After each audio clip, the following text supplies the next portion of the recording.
Hey guys, welcome. Happy New Year and all the best for the new year. And I just want to say thank you to all my faithful subscribers who have made it Simply Michelle. I'm grateful for each and every one of you, and also my silent watchers, because you also help to support. If you're here for the first time, welcome to my channel, Simply Michelle. Happy to have you. Stick and stay with us for this new year. And I have been reading the book called The Promise, written by moi. And I hope that each and every one of you will continue to comment and to support and help us to reach 1,000 subscribers and more in this new year. So, without any itch, let us get right into the story. The next morning, everyone gathered at the Flynn's for breakfast. Hi, Marie. Where's everyone? Tessa asked. Good to see you, Miss Tessa. All the best for the season. Good to see you. I heard you are staying at the Jones to get more acquainted with the family, said Marie, their helper. Same to you, Marie. Thank you. Yes, I am, by the way. Your dad, granddad, and the Jones are in the sitting room talking. Mr. Ben, your fiancé, is waiting on you in the kitchen. Breakfast will be served soon. Everyone was waiting on you, explained Marie. Thank you, Marie. Thank you for the update. All the best for the rest of the season. Good morning, Mr. Allen. Why didn't you wake me? Asked Tessa. I just wanted you to rest a while. You seem tired. So sorry I had to leave you behind.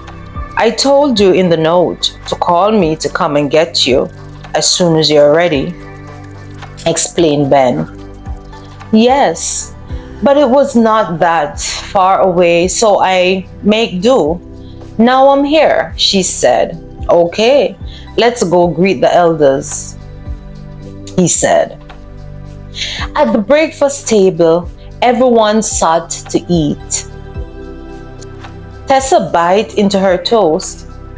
Can you pass me the bacon? Pour me some coffee, Tessa, said Danielle. Okay, Dad, she said.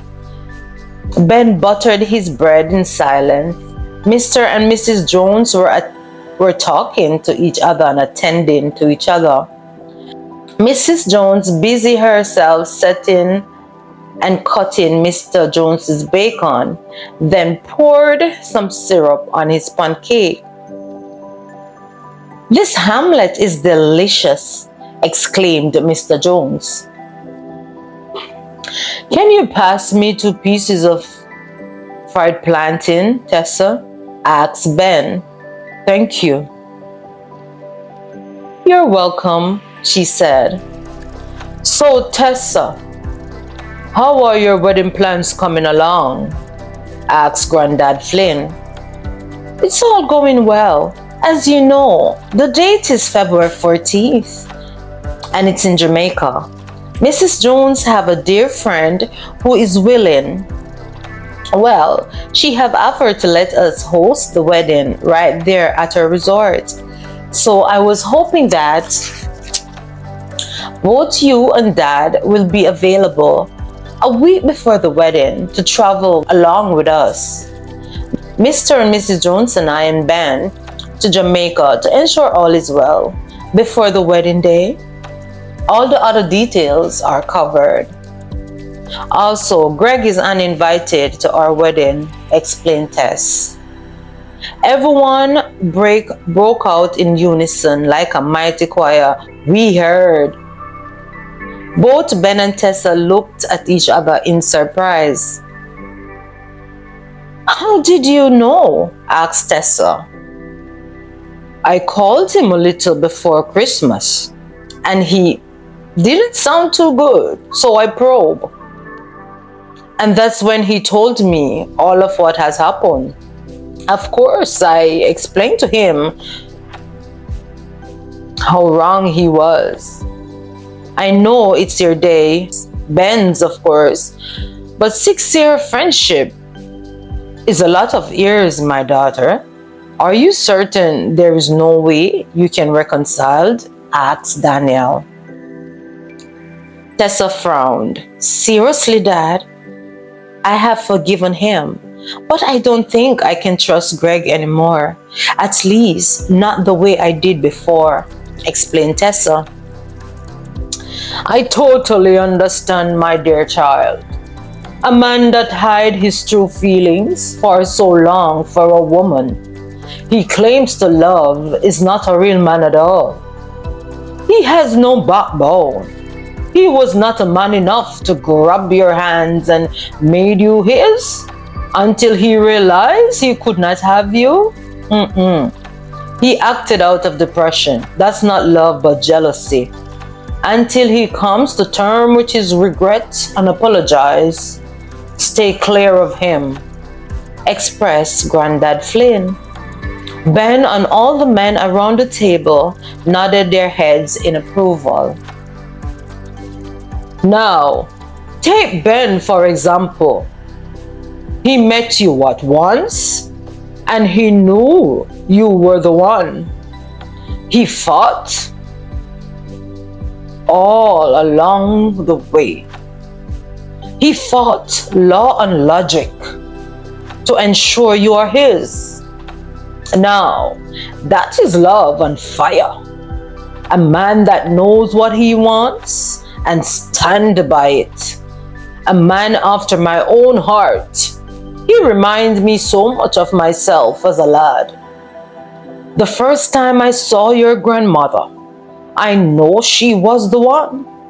I walked over to her, introduced myself, of course, and let her know she will be my bride. Her date that she showed up with that night at the prom looked at me and laughed. The next day, I found out we lived in the same community. I bought her a bouquet of roses every day until 1 month later, she became my girl and the rest was history, expressed Granddad Flynn. Tessa's mouth dropped open and she was dumbfounded. Yep, he tells the truth. That young lady is my mother. May her soul rest in peace, said Daniel. Tessa looked over to Ben. He winked at her with a smile, feeling pleased with himself. Tessa wanted to laugh, but she held her composure. She kicked Ben's feet under the table in an attempt to stop him from gleaming so much in joy. She thought he was just being arrogant and full of himself. What? What did I do? Whispered Ben, but Tessa just gave him the stink eye. Right away, her granddad leaned in to talk with her. I am glad you made the right choice, my baby. He's a good fellow. And you look happy, my dear, Granddad whispered. Tessa nodded her head in agreement. Her eyes sparkled, and she squeezed her granddad's hand and smiled. Tessa, dear, you should realize by now how much we love and appreciate you being a part of our family, and you are becoming like a daughter to me.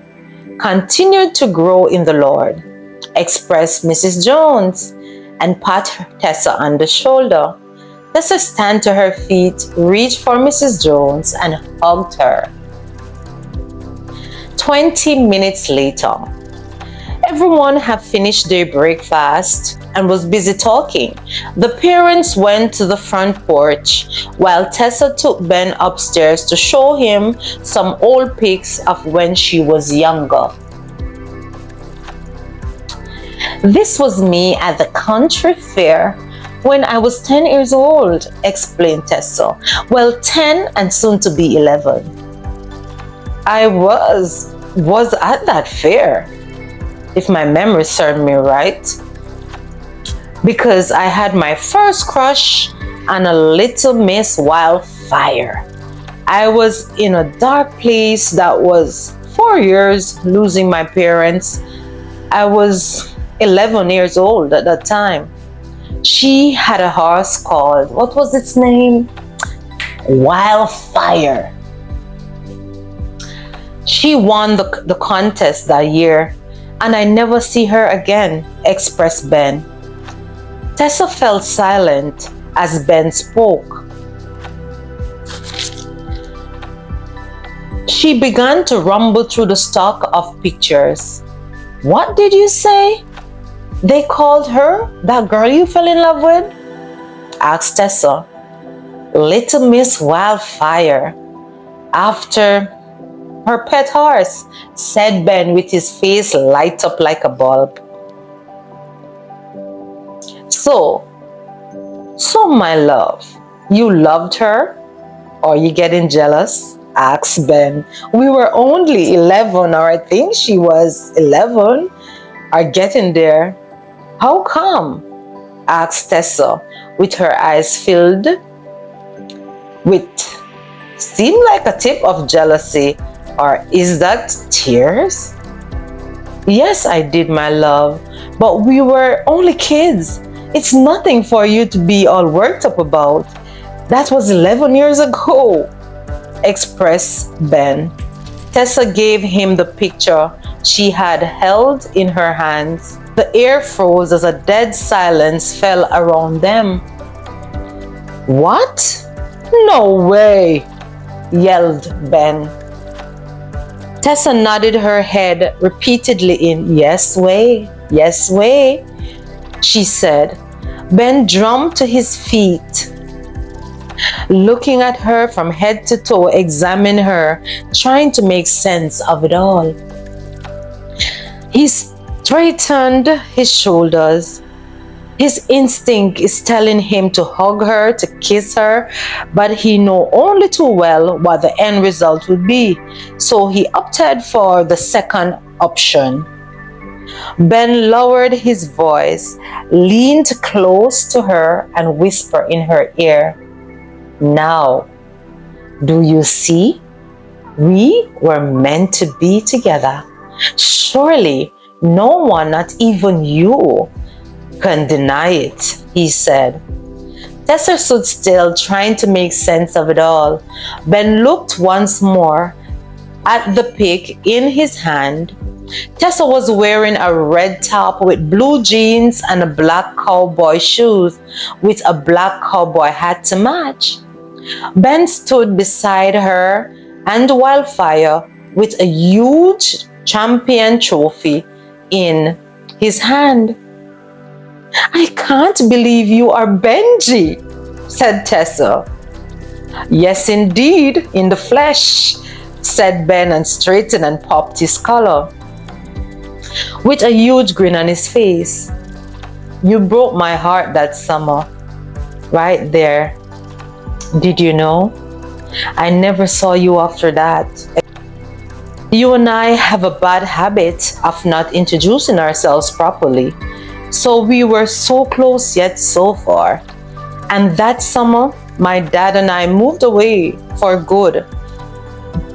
Just some family issues. My granddad insisted my dad get married again. But my dad was still hooked on my late mom, expressed Tessa. So dad get fed up with it all and we moved away. They didn't even spoke for over a year. Wow, said Ben.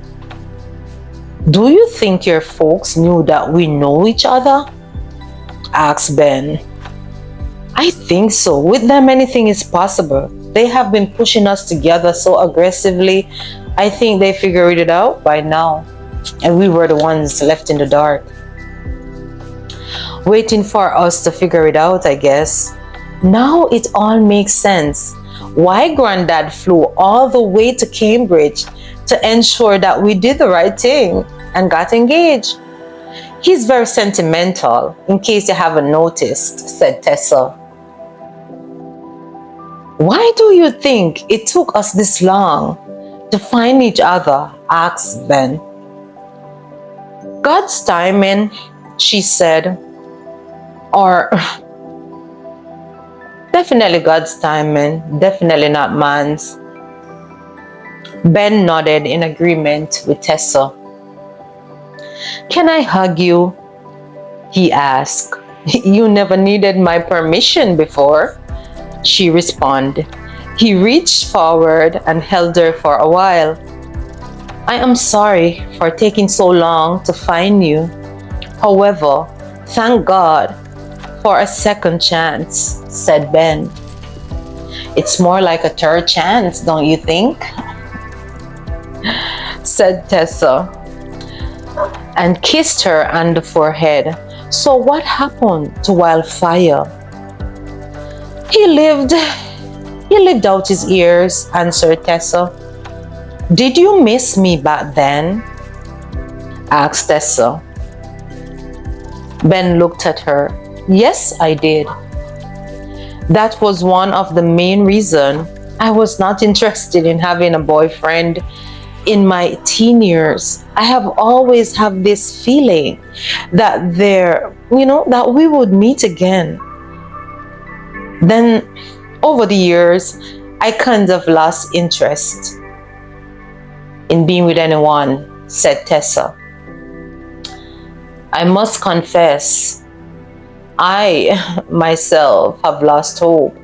I felt like everyone I loved was taken away from me, and it made me bitter until I met you at the river hiding behind the mango tree, said Ben.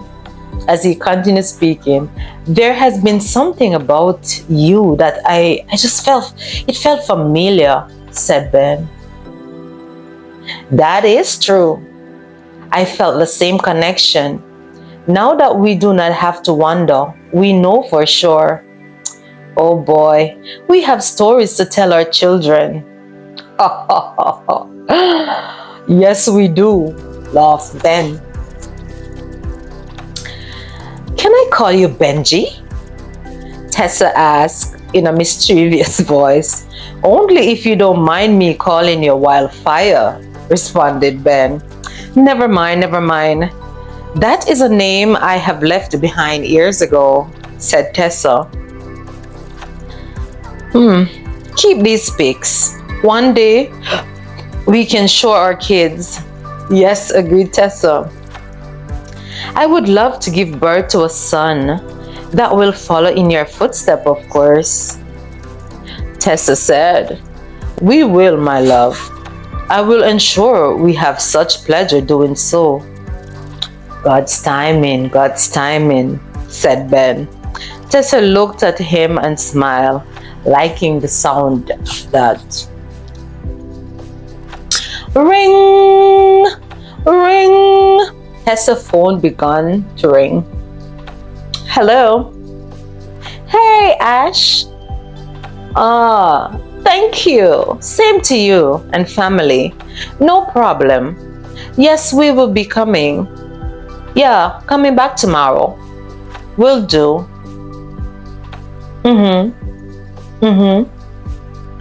Give my love and best wishes to the others. All right. Yeah. Yes, you and Samuel. I see. Alrighty. Okay, said Tessa and ended the call. Ashley said to tell you hello. Also, she's asking us to join her and her sister for the new year. I know we had no plans, so I told her yes, explained Tessa. That is fine with me, my dear, said Ben. The next day. I love you, Granddad. I will call you. Yes, when we get home, said Tessa and kissed her grand on the cheek. Take care of my girl, Ben, said Granddad Flynn. Most definitely, sir. assured Ben.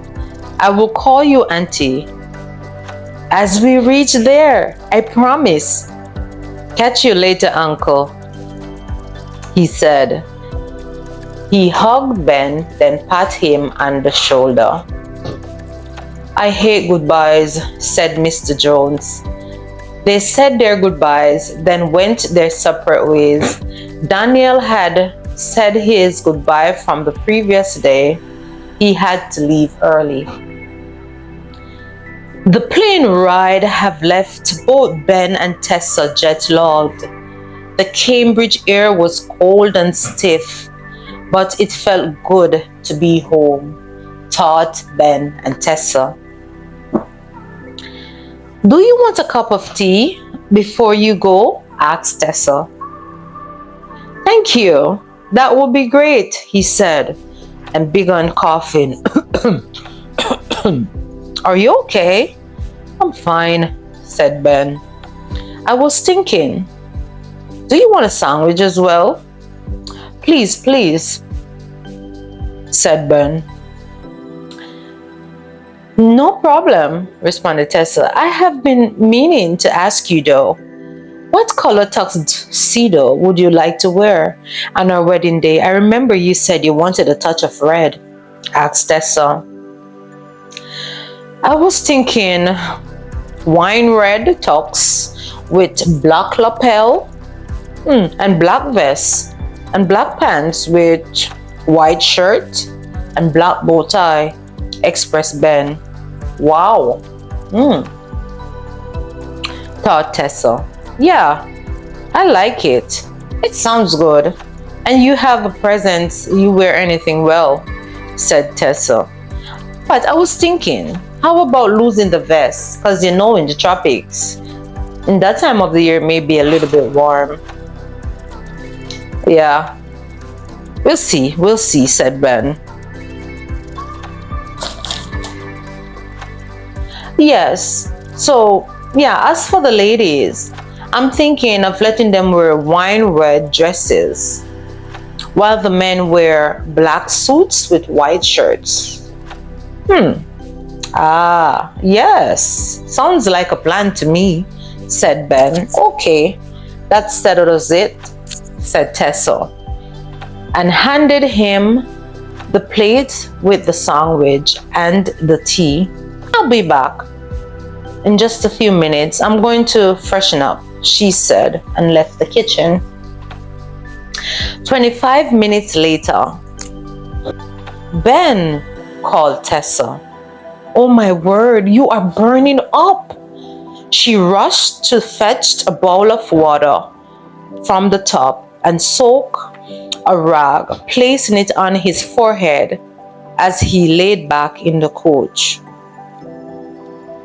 Hello, Dad? Yes, so sorry to call you so late. It's Ben. He has a temperature. But no matter what I try, it's just not going down. What is that thing you used to give me when I have a fever? What is it called? All right, calm down. Tessa was hysterical. Calm down, Tess. He'll be okay. He maybe just need to get some rest. Make sure he stays hydrated. Let him drink lots of liquids, water or juice, and make him a broth or something to avoid dehydration. You can also give him herbal tea, but sweeten it with some honey. Ensure he stays cool by wearing light clothing and keep the room cool as well. Sponging him by applying a wet cloth with our room temperature water. Place it on his forehead or under his arm for 10 minutes at a time repeatedly. Yes, until the fever is broken. Also remember, he can take ibuprofen in appropriate dosage, explained Daniel. And remember, after trying each step, allow it to work. Yes. Thank you, Dad. Appreciate it, said Tessa. And she quickly changed him into something light and cool and continued to replace the rug on his forehead. 35 minutes later, the fever was broken. "Where am I? What had happened?" asked Ben. "Shh, shh," whispered Tessa. "Lay down, love. Yeah, just lay down. You just had a fever and had passed out," she explained. "My head feels light. I can hardly feel a thing," said Ben. "You will have to stay here, my love, until you regain your strength." Ben looked helpless as he raised his hand and whispered with a faint smile, "Yay! Finally, my night nurse," said Ben. Tessa kissed him on the forehead and took control. "Try and hold me around my waist. I am moving you to the guest room, where you can rest more comfortably while you are recuperating." He shifted his position until he was leaning slightly on her, as though uncomfortable. "Lean on me, love. Lean on me. I can manage." "It's fine. I can manage, Ben," said Tessa. He was silent, and she knew Ben's pride had kicked in. He didn't want to burden her in any way. "That is it, love. Take your time. Slowly, slowly," she said. She gently helped him onto the bed, fluffed his pillow, and stepped back and sat on the chair next to his bed. "You should go and get some rest, my love." His voice was barely audible. She leaned over to kiss him on the forehead. He folded his arms around her and pulled her close to his chest and whispered in her ears, "Thank you, my sweet love," and kissed her on the cheek. "I love you," said Ben. "Love you more," said Tessa. "I am not leaving this room until I'm certain the fever won't return," said Tessa. "Here, have a sip of water." A few days later, "Happy New Year!" yelled Tessa. "Happy New Year to you, too, my love. You are looking much better. How are you feeling today?" Tessa asked. "Like $1,000, thanks to you, my night nurse," said Ben and winked at her. "You took such good care of me. Now here I am, back on my feet," said Ben. Back to his playful self, Tessa beamed with joy. "Are you feeling up meeting up with our friends later?" asked Tessa. I have never felt better in my life. God be praised. So, no problem," said Ben. So guys, I will stop here for today. And I hope you're enjoying the story thus far. And you, yes you, that is sitting over there. What is taking you so long?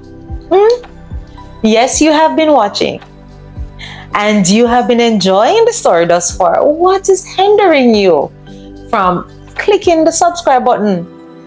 Yes, watch some more. And don't forget to subscribe, like, and share also with your friends. And thank you for being here. And I just want to say happy New Year to you all once more. And to all my silent watchers, I pray that in this new year will be the year that you will come out of the bushes and just continue to comment and rap with us, man, and let us have a great time. So thank you once more. If you're here for the first time, all our new watchers, I would encourage you to go back and check out the previous videos so you know where the story is coming from and where it is going, so you can enjoy along with the rest of us. And like I always say, Philippians 4 verse 13, I can do all things through Christ which strengtheneth me. So whatever you find to do it to the best of your ability. Bye bye.